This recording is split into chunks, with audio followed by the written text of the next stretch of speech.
Hello lovelies, you're welcome back to my channel. If you are new here, my name is Bola. Thank you so much for joining. And if you are a returning subscriber, thank you for coming back again. I appreciate you. If you are seeing this face for the first time, please consider hitting the red subscribe button down below. I'm the host on this channel, the Immigrant Nurse. And today guys, I'll be sharing with you my personal experience about being pregnant in the United Kingdom. Every care I received from the NHS, what it was like from the start to the finish. So if that is something you are interested in knowing more about, please keep watching. Don't go anywhere.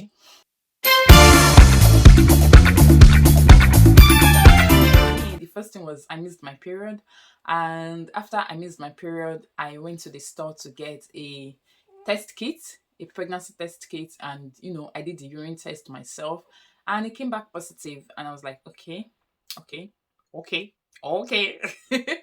Now we are back there. So immediately I saw the pregnancy test that came back, the test strip coming back positive.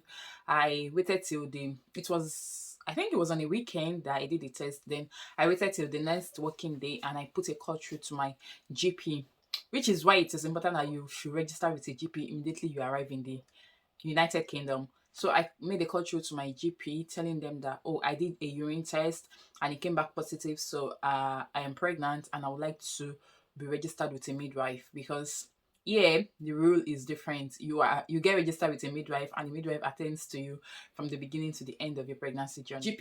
GP, told me that they were going to send me a link and I was going to use that link to register with a midwife. So they sent a link. That link redirected me to another website where I entered all my details and filled in everything that was required on the form. After I did that, I got a response. So the response came with me having to download an application. So that application is like a type of application that is about pregnancy, labor, and childbirth. So on the application, you just have to, fix in your details, your last menstrual period, your full name, and every other thing that you know you are requested to do. So I did all of that on the app, and on that app I got a date for my next appointment where I would have to register with a midwife and meet the midwife physically, and I had a midwife appointed to me personally. So it was a one-on-one relationship between myself and my midwife, which was a very good relationship. So after I did all of that, I had to go in for my first appointment. During my first appointment, there was a lot of activities, which includes taking of my blood sample to check for my blood group, my genotype, to check for any background infection or diseases, all the venereal disease like syphilis, gonorrhea, and all those things. They did all of they took sample to check for all of those things. And she took a lot of information from me. So there was a lot of questions that were asked. In fact, some questions were very annoying, but according to the protocol, they had to ask the question, asking question like, am I happy with my partner? So many questions. I can't go into the details, but they asked me a lot of questions. Family history, social history, medical history, a lot of questions, which of course I answered. Then she did physical examination, checking my blood pressure. I did a urine test as well. They did a urine test for me and all of those things. So all detailed information and investigation was done during my first appointment, and I had privilege to see the results of my test on the application that I had downloaded. The application I told you I downloaded earlier. So on that application, I get to see my test results, I get to see my scan results, I get to see every result of investigation that was done on me, and the details of my visits with the midwife. After my first visit, I was told that I would have to do a dating scan, because as much as you know your last menstrual period, especially for those who don't even know their last menstrual period, they don't joke with dating scan here. So that's why once you noticed or you suspect or you think that you are pregnant, you have to you know let them know, get them informed about it, so that you don't miss out on the dating scan, because the dating scan is like the most accurate way to calculate your expected date of delivery. For example, for me, my expected date of delivery, judging from my last menstrual period, was completely different from what the dating scan revealed. And the dating scan own was more accurate because my baby came a week after the dating scan, and Yeah.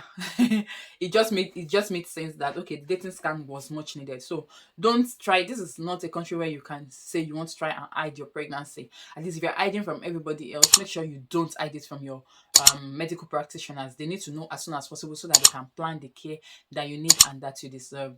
So after I had that first visit with the midwife, she didn't see me again until after 6 weeks. And if you are watching from Nigeria, you can relate that once you get pregnant, they will see you every month until you are 28 weeks, when they will start seeing you.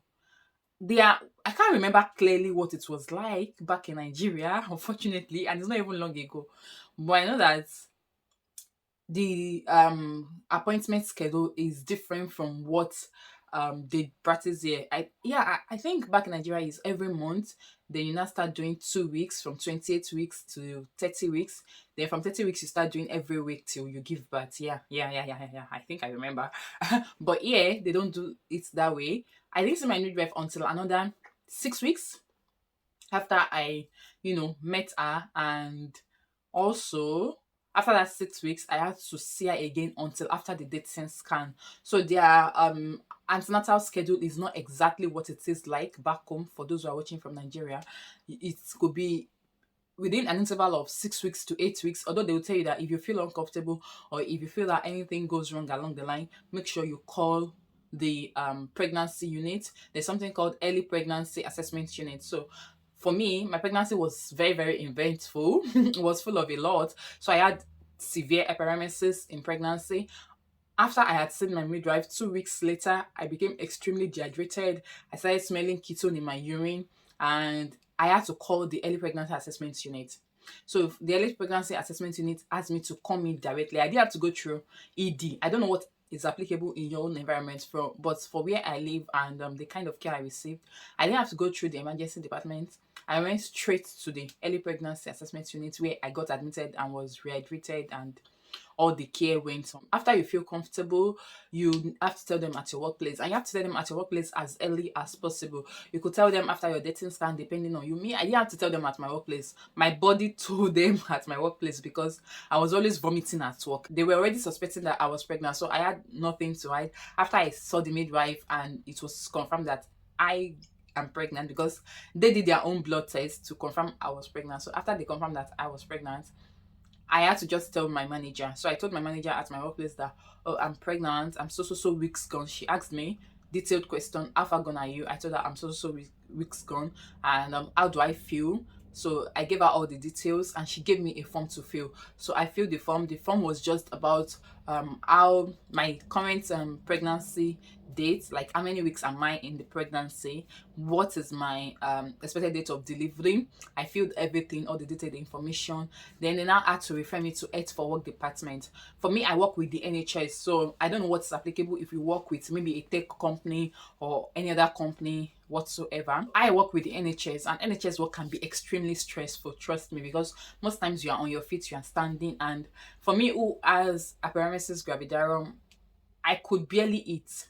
So I don't even have the strength to stand for too long. So they had to refer me to Health for Work, who advised me on what to do if I needed to change my department, which is another thing where you have to come clear and come open and tell them if you are pregnant that okay, this is the situation. So they will advise you, do you need to change departments? And trust me, you have every right as a pregnant woman to tell them if you're not comfortable in your current workplace. Like if you don't feel comfortable in your current department, you can tell them so that they can move you to a department that is less stressful. There's nowhere in NHS that there's no stress, but some places are better than the other. So they can move you to a place where it is less stressful.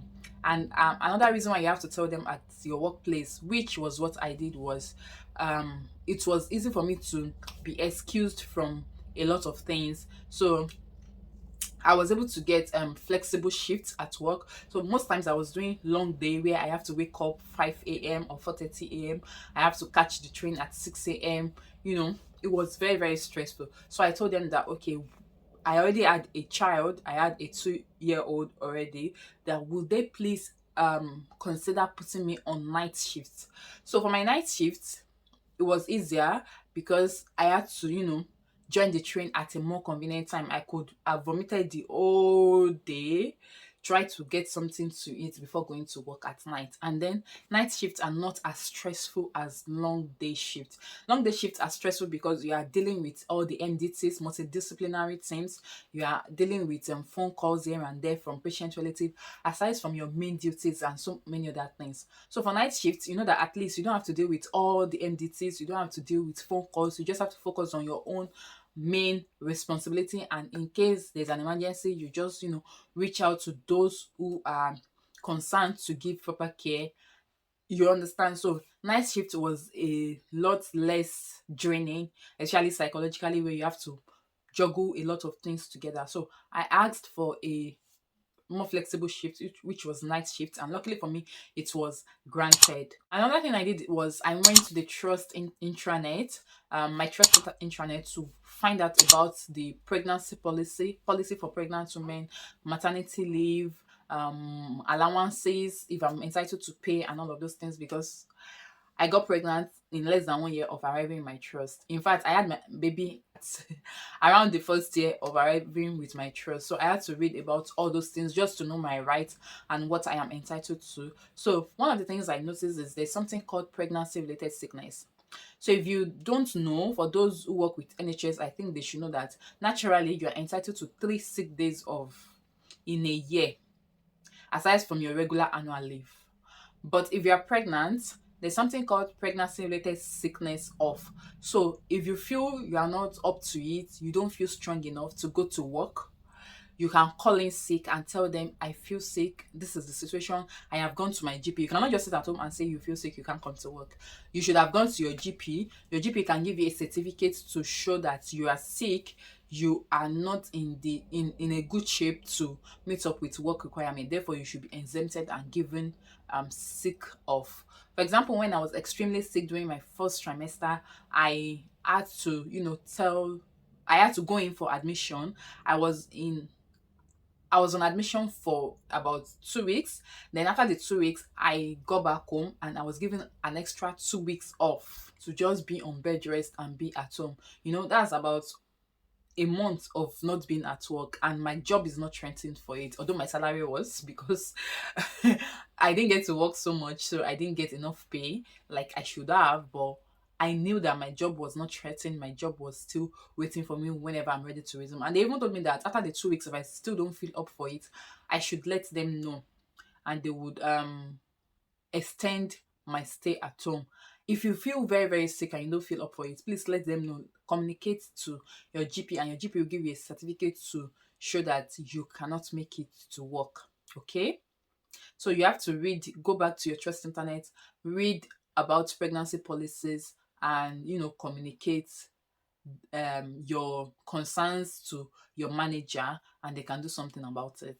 Another thing about my experience is medication. So here, their own approach is completely different. Back in Nigeria, where I come from, immediately you're pregnant and you go for your first visit, they will give you folic acid, ferrous sulfate, vitamin C, and all the prenatals. They will give it to you that you start taking. But for me, I had a different experience. I was not given anything. The only thing that happened was my midwife asked me if I was taking folic acid, and I told her that I couldn't take as much folic acid because the smell of it alone nauseates me. Then when I take it, I tend to vomit. So I cannot tolerate folic acid. I couldn't tolerate. They didn't even ask me if I was taking ferrous, but they asked during the first trimester if I was taking folic acid, and I told them I couldn't tolerate it, and they were like, okay, that's fine. Like, they didn't push it. I know that if you don't take folic acid, there's a lot of risk, neural tube defect, developmental, and all those things. So I asked my midwife that, okay, what about all these concerns? She was like, you get folic acid most times from your diet, and your body would have had some reserved folic acid that can, suit the purpose, and you only need it for first trimester anyway. So she was like, I should not worry that if I can't take it, I should not overthink it, that the baby will be fine. And I was like, okay, that's fine. What about ferrous? I wasn't even told anything about ferrous sulfate or iron supplements until they did my blood test to check the level of hemoglobin and iron in my blood at 20 weeks, and it was revealed as low. So they saw that the blood level was low, and at that point they prescribed ferrous sulfate for me. I couldn't keep up with the ferrous sulfate again because I was still vomiting. I vomited until 38 weeks of pregnancy. So because I was still vomiting, I couldn't keep up with the ferrous sulfate, which was the reason why I had to go in to get the iron supplements via intravenous route, and that is popularly known as monofar. So I had to take monofar, which sustained me till I had my baby. I went in for monofar at, I think, 38, 36 weeks. I think, I can't remember. But if I can remember, I'll put it on the screen. And that was able to sustain me till I had the baby. Another thing I experienced is they are very, very loud on vitamin D in this country. From the day I saw the midwife, from the very first day, I was told to take vitamin D. So every appointment, whenever I go to the hospital, they are always asking me if I was taking vitamin D. And even after I've had the baby, up till now, our hospital appointment, they still ask me if I take vitamin D. So I think there's something about it. Probably because it's not always so sunny, so you're not able to get the natural source from the sun. But they are very, very loud about vitamin D supplements. Extremely, extremely loud about it. I don't know why. For some reasons, because back in Nigeria, who cares whether you take vitamin D or not? We have enough sun, more than enough sun. But yeah, very, very loud about vitamin D. Once you tell them at your workplace, please, in case nobody is telling you about it or nobody's talking about it, as early as possible, let me not give you a specific date, but as early as possible, talk to your midwife so that she can give you the mat B1 form. So this mat B1 form is what you will fill and send to payroll so that you don't miss out on the maternity allowance or on your maternity pay, depending on what is applicable to you.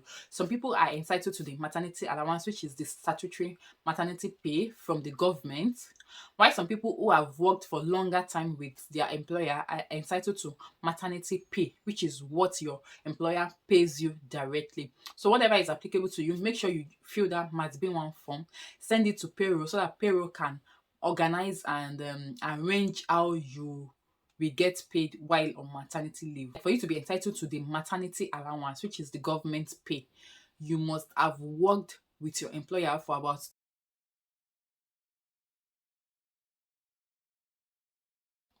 so if you are thinking of getting pregnant or if you are coming in with pregnancy, you may not be entitled to anything at all if you've not worked for 13 weeks before you have your baby.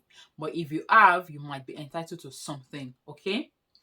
So talk to your midwife as soon as possible to get that might be one form. Fill it, give it to your manager or your ward clerk, and they will find a way to send it to payroll on your behalf. And they could even ask you to fill another form on your ward, or if you are watching me from a different place where you don't work with NHS, maybe you work with a company, you might be asked to fill another form by your company to attach to that must be one form before they send it to payroll to organize how you will be getting paid. Okay. The most beautiful part of my experience is the fact that everything is free for pregnant women. Everything is free. Like I walk into the clinic, come out, go back home without paying a dime. I'm like, seriously? Seriously? Like, this is impressive. You don't have to pay anything. And I didn't pay anything at all. Throughout my pregnancy experience, throughout my pregnancy period, even for childbirth, labor and childbirth, we walked into the hospital and left the hospital without paying kobo. Sissy did not pay. Did not pay anything.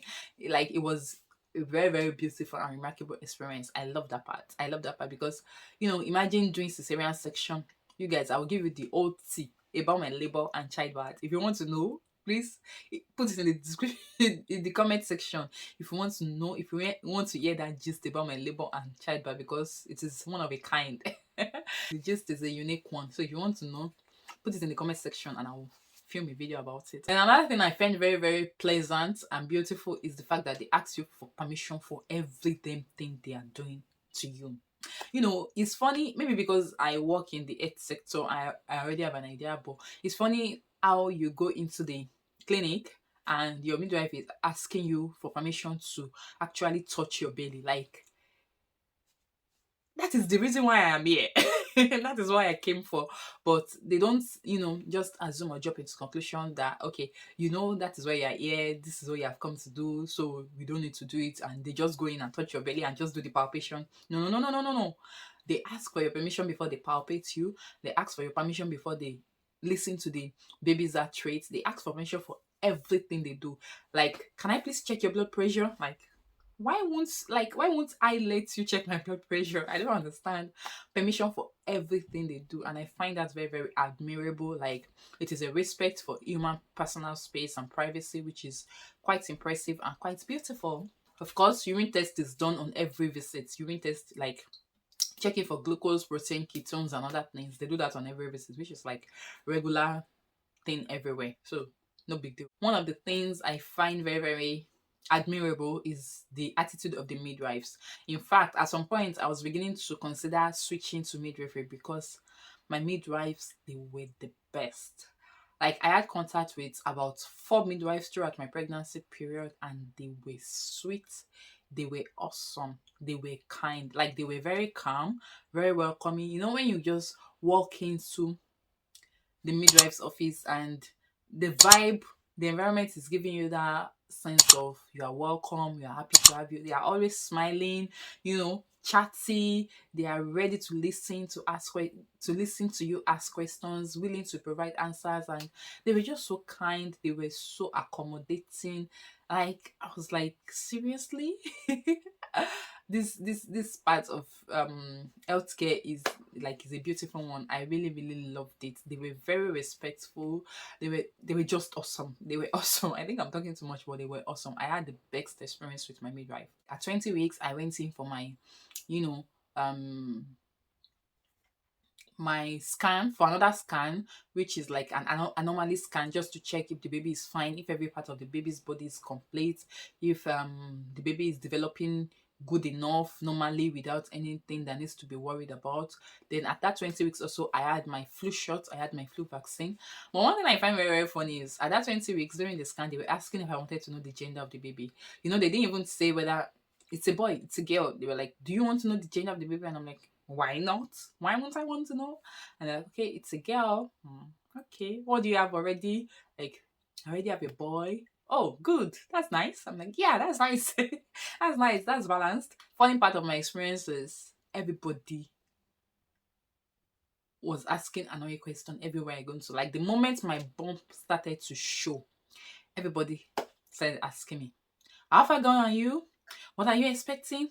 Can I touch your bum? I'm like, seriously? Like, I don't understand. If I go to the store, even at work, they were asking me at work, what are you expecting? How far gone are you now? Are you happy about the whole pregnancy journey?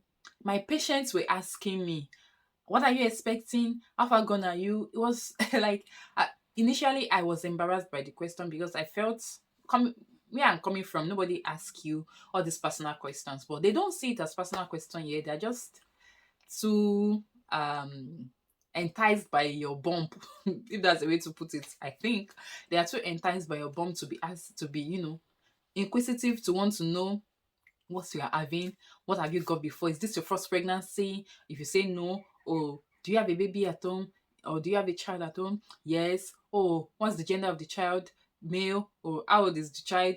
2 years. Oh, really? So what are you having now? A boy or a girl? A girl. Oh, that's beautiful. Is the baby happy about the pregnancy? Like, is the older child happy about your pregnancy? I'm like, seriously, is this what we are here for? I am here to care for you. You are my patient. You're not supposed to be asking me personal questions.